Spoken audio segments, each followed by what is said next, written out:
How you doing, people? So today we've got this Lexus. It's been booked in for a battery drain. It's had an isolator fitted inside, which I'll show you in a minute. Obviously it's an ongoing issue that's not been sorted, so we've got an absolute massive drain. So you've got a drain of 13 amps there, which is huge, and the car's been sitting basically trying to go to sleep for the last half an hour, so it's definitely drawing a total of 13 amps or just under, so 12.7 amps. So we'll take a quick scan around with of the car with the thermal imager. This will give us a clear image of what's going on. So you can see there we've got heat sinks in there for the engine, that's been running. But if we keep following round,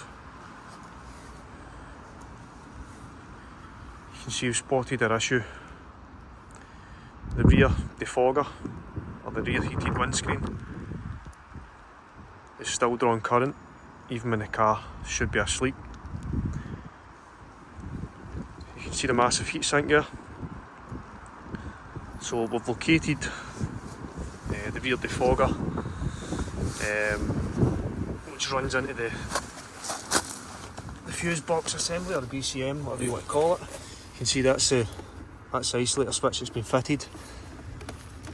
Obviously not ideal, but the problem lies underneath there, in that fuse box. You can see that's the power of the thermal imager.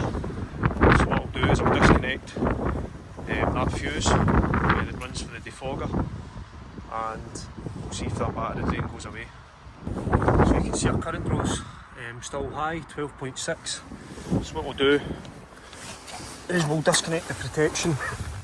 So that's the fuse out. And there's our current draw, 7 milliamps, so that's absolutely perfect. So there we go, that's us sorted that battery drain, all within about an hour and a half. So we've came here, we've found a battery drain. We will inform the customer that the fault's actually internal. It's got internal relays in there. One of them seems to be switched over constantly, which is obviously draining the battery. Bad thing about the isolator switch is obviously as soon as that's switched, the radio and all that needs to be reset, the clocks need to be reset, so it's not really an ideal fix, but that's why the customer's phoned us in. We've managed to find the fault. Let's get this all built back up and inform the customer on the next steps. Any electrical work done, battery drains, get in touch, Milligan Auto Services, 07360 123 586.